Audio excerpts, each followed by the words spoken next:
Hello everyone, welcome back to the channel. I was gonna start this intro with saying how beautiful it is outside, but currently it is like 45 degrees. It was very gloomy and now the sun is just starting to peek out. Regardless, spring is here. It is finally starting to warm up, which means that I'm gonna start working on my balcony super soon. I am counting on the days until summertime shy, which is the absolute best. Like, yes, the winters here are freezing. They seem to last forever, but spring and summer just makes it all worth it and reminds you why you live here in the first place. We've been going to the lake almost every weekend. Brian trains for his half marathon while I just sit there and read, and it's like the best thing ever. And there's just no better feeling than seeing everything in bloom, the sun setting later, and the days just getting so much longer. This is when the city starts to come alive, and I am taking full advantage of our little balcony outside. So you guys saw that I made a little tile table out there. I got that from IKEA and I basically hacked it. And we're gonna head back to IKEA, and at this point I'm gonna need like an IKEA black card or like a secret entrance because I'm there almost every week. I have some DIYs that I've been dreaming about, so let's go to IKEA and make them happen.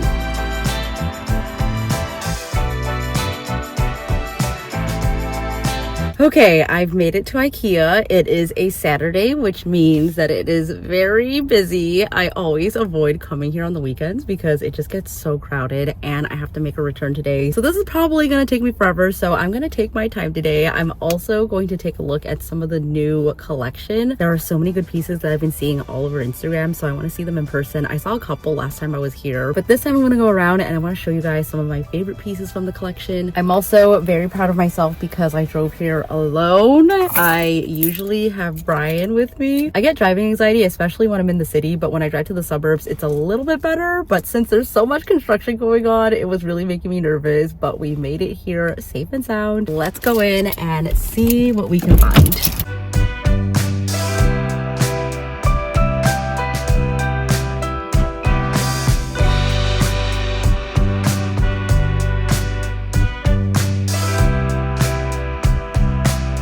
This kind of reminds me of my own couch with the wooden legs here. I like the color of it. I wonder if it comes in different configurations, but this is the only couch that I could see from the Stockholm collection 2025 so far. And this bench is also part of it.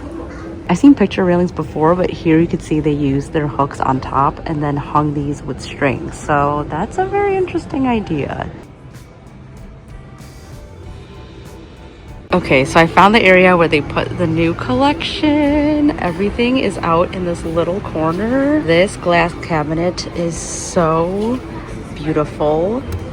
I can only imagine how much dust this collects, but it looks really pretty. I love the wood tone on it. And as we turn, we have another cabinet. This looks like something you could find at Crate and Barrel. It has a cute little key and then storage inside. I feel like this would be the perfect bar cabinet for sure. Wait, this might fit in a little corner in our kitchen. Okay, I'm keeping this piece in mind. This love seat looks like it could belong at Lulu in Georgia. Like the tone of it, the shape. Let's see, is it comfy? Am I allowed to sit on this? Pretty comfy. A bunch of restaurants that we've been going to have had these like short little water cups, and I've always wanted to get some for our place, so I think I'm gonna have to get these. They're a 4-pack for $15, so that's going in my bag.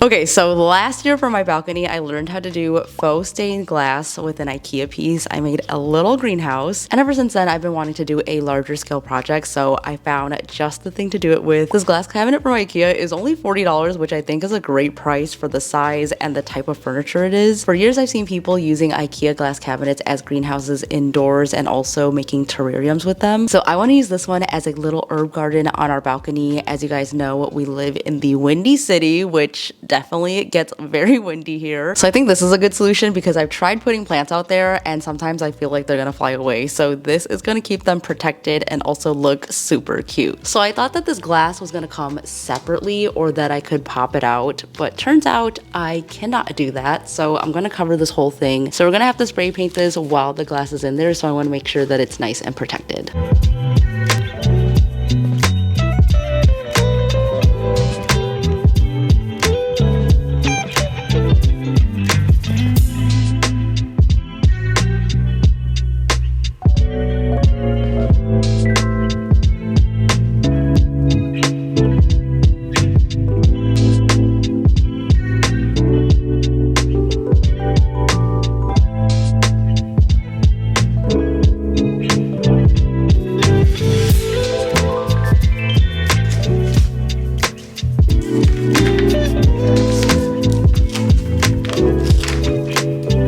Guys, as much as we love Chicago, we are already thinking about when we're gonna go back to New York City. We went a couple weeks ago and it was so much fun. I went to Central Park for the first time and I was not prepared for how beautiful it was. Everything was in bloom. It was so perfect and I was living out my Blair Waldorf fantasy. We also saw a couple of shows, which I would highly recommend you guys check out some of the off-Broadway shows and musicals that are going on. They were so much fun. We did do the Brooklyn Bridge, so we walked all the way across into Brooklyn, which I think if I were to ever live in New York City, it would be in Brooklyn. That is like so totally my vibe. I did come back with a couple souvenirs and I was able to fit so much stuff in my new suitcase. I need to give you an update because I've been using my Away carry-on for 6 years now and I just upgraded to their bigger carry-on. Away is so kindly sponsoring today's video, so thank you, Away. So this is my new baby. This is in the color Salt White and I absolutely love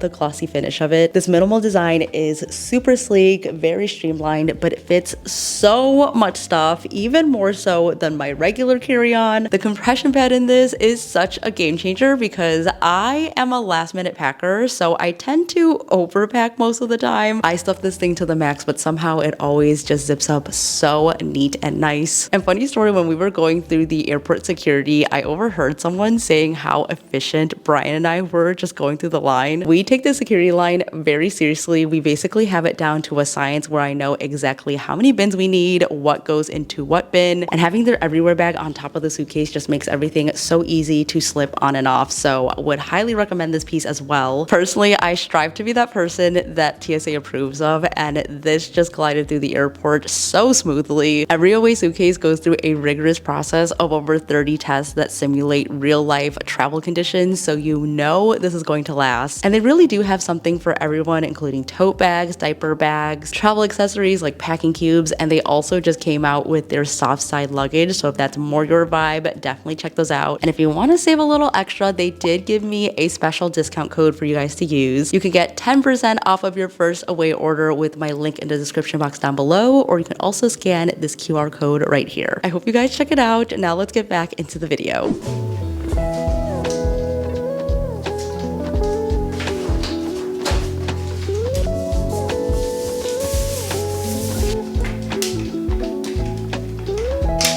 I'm just about to trace my design. So I have this sheet of paper, which is the exact length of the glass panel. And any chance I get to use my projector, I am 100% gonna do that because it makes it so much easier than having to print out a bunch of pieces of paper. So I found this design off Etsy. I will link it down below, but it came with a bunch of different files and I like this one the best. The only issue is that obviously this is a lot shorter than the glass panel. So I'm gonna use this as the base and then adjust it a little bit so that the length makes sense, and then probably add a border on the top and the bottom. Let's try and get this to work. Oh wait, I need a dongle. I need to use your dongle. Here we are. Dongle secured. Ooh. There we go. This is what I call chaos DIYing. I don't have any of my stuff where I need it to be, and I'm working with this on the fly. So let's make this work. If you guys have yet to try a faux stained glass project, I am begging you to try this for spring and summer. It is so much fun and anyone can get started. There are so many choices to choose from, and you can even create your own if you want to get super custom. There are so many templates online that you could just print out, and I honestly had the hardest time choosing what I wanted to do, but I'm really happy that this ended up working out with the 2 arches. I think the hardest part is definitely doing the outline, especially if you're working with black lead lines. I just found out you could also get it in like a bronzy gold color and also like a rose gold color and silver, so there are different options if you don't want to do black. But the key here is to go really slowly and to squeeze the bottle as consistently as you humanly can to get an even line. And if you make any mistakes, you can totally just wipe it off and redo, or just wait for it to dry and peel it off. Something about doing a crafty project like this just puts me into the zone, and let me know if you guys do this too, because sometimes when I'm working on projects, I literally just zone out without any music or audiobook or anything in the background. Like, I'm not even sure if I'm thinking about anything. It's just me and the project is zoning out. Like in this clip, I have headphones on in the beginning, but I ended up just not playing anything and just listening to the silence in the headphones, and that really helped me focus. Tell me it's not just me, because there are rare occasions where I'd rather just work in silence, and this was definitely one of them.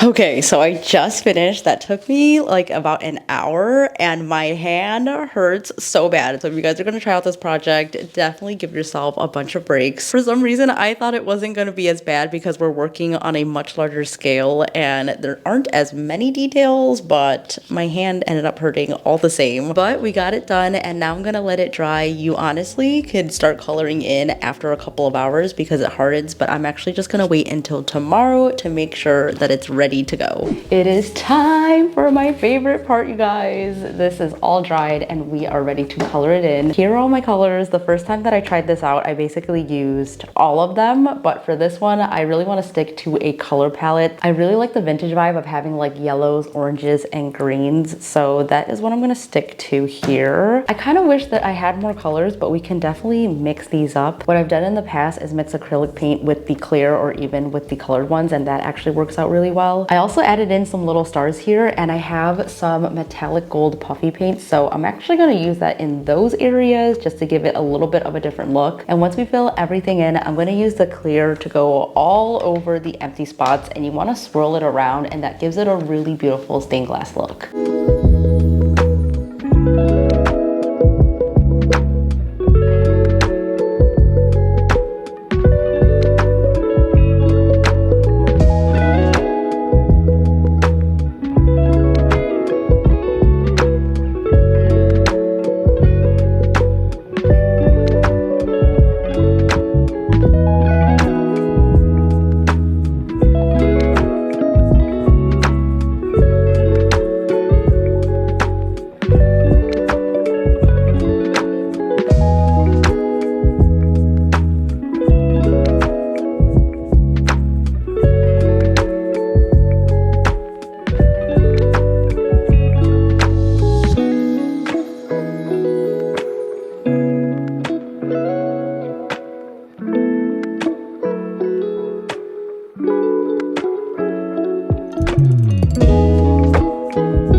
I love these colors so much, you guys. So everything is filled in, and now I'm gonna do the background. So I was thinking I would actually do like a light yellow on the inside and then clear on the outside. I want to make sure that I have enough because this is a lot to fill in. So I'm actually gonna take one of my smaller bottles of clear, and then I'm gonna add in some of this amber color to make a really light tint yellow, and I'll mix it up inside this bottle so that we can make sure that it's nice and consistent.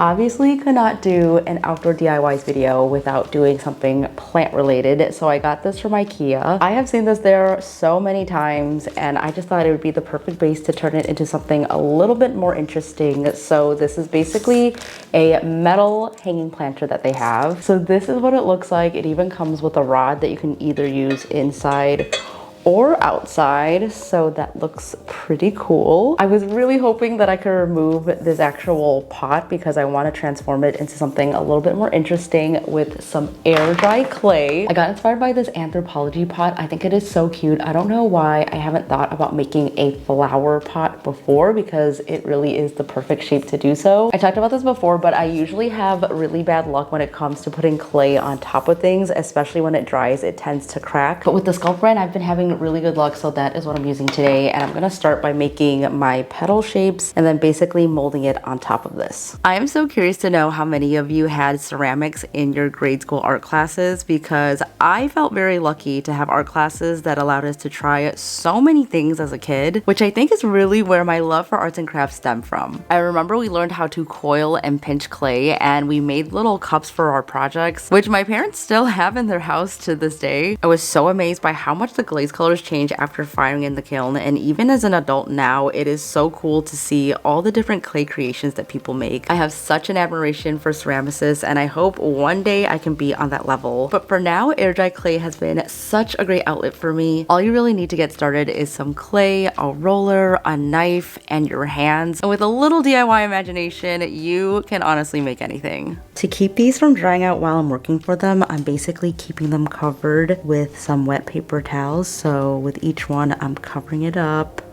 making sure that it doesn't dry out before we get to actually putting it on the pot. So I'm gonna leave these covered, and then I have a couple more to go. Top 3 questions with Miss Tina Lay. I hope they can hear you. Any updates on your life? Not really. We need some suggestions of where we should go next, because we have no vacations lined up for this summer. So if you guys have any good trip suggestions, let us know. We're down for a road trip, we're down for a flight, either domestically or maybe to another country. If you guys have any suggestions, let us know. How do you keep your hands from not being pruny when working with clay? I don't. Look at how dry they are. But I actually started putting a bowl of water next to me, and this has helped so much. Like, you get these dry little flakies and it can get on top of your surface. So instead, I just wash my hands right here, and then everything stays nice and nothing gets gross and flaky. Last question. Does the audience know that you keep a bowl like that next to your sink in the bathroom that I've seen? It is the artist way, okay? I just need a bowl of water at the sink at all times so then I can wash my brushes and not contaminate my sink. Okay, this is definitely going to be the hardest part, because when I thought of this idea, I thought the pot was going to be separate. So now we're working with this whole oval contraption, which I think I'm going to have to work upside down for this and then somehow balance it. But I'm just going to get the first petal on there and then work from there. How does one do this?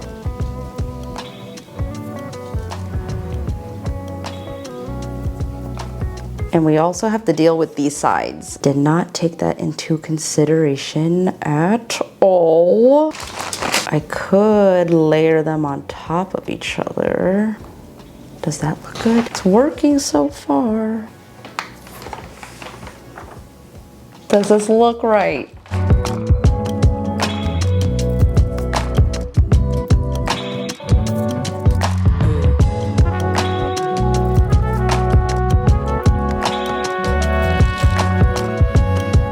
So mistakes were made. I went to check the pot yesterday, which was day 1 of drying, and it was going fine. And now day 2 this morning, I found this on the floor while the pot was drying. And since it fell, there are a couple of cracks, so I'm not sure if I'm gonna be able to revive this and put it back on. And even this part is not staying on that well either, so I'm gonna have to like glue it and rearrange this somehow. I'm thinking since I did 6 separate pieces, it just didn't dry as well. And I didn't cover the whole entire thing, because when I did this in the past on a much smaller scale, it worked fine, but this time around, it did not like it at all. We're gonna have have to perform an operation on it, do a little bit of surgery, and see what we can salvage. I have not lost all hope, so let's see what we can do with it.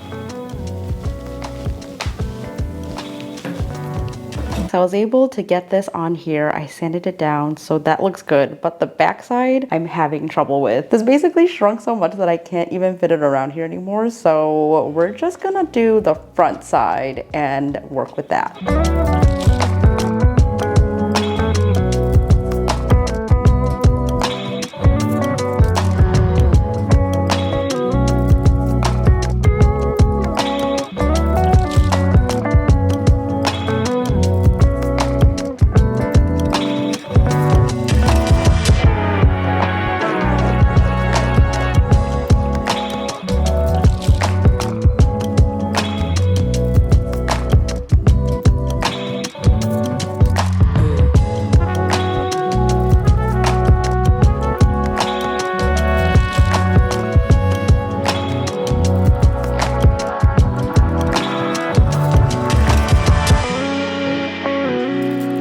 Alright, you guys, those were all of the projects for today's video, and I have to ask you, which one was your favorite? I definitely have to say that the cabinet is my favorite. I am so proud of how it turned out. This is the largest faux stained glass project that I've ever done. I just love the colors of it, and now I don't even want to put this outside because I feel like it's gonna get dusty, and I would much rather admire it inside our apartment, so we'll see where this ends up. Okay, as for the pot, I think this also came out really well, especially since we did run into a couple of issues and I didn't get to like fully execute my vision here, but I'm still pretty happy with it. I'm thinking maybe we could add a little bit more to it. Eventually, I think I can get the plant to wrap around the arch over here. So I was too scared to spray paint this because I feel like that could affect the plant, but let me know if you guys have any suggestions or if I should just leave it as is. If you like this video, don't forget to give it a thumbs up and also subscribe down below for new videos. And if you want to see more behind the scenes and daily updates, you can follow me over on Instagram. As always, thank you guys so much for watching. Stay inspired, and I will see you in the next one. Bye!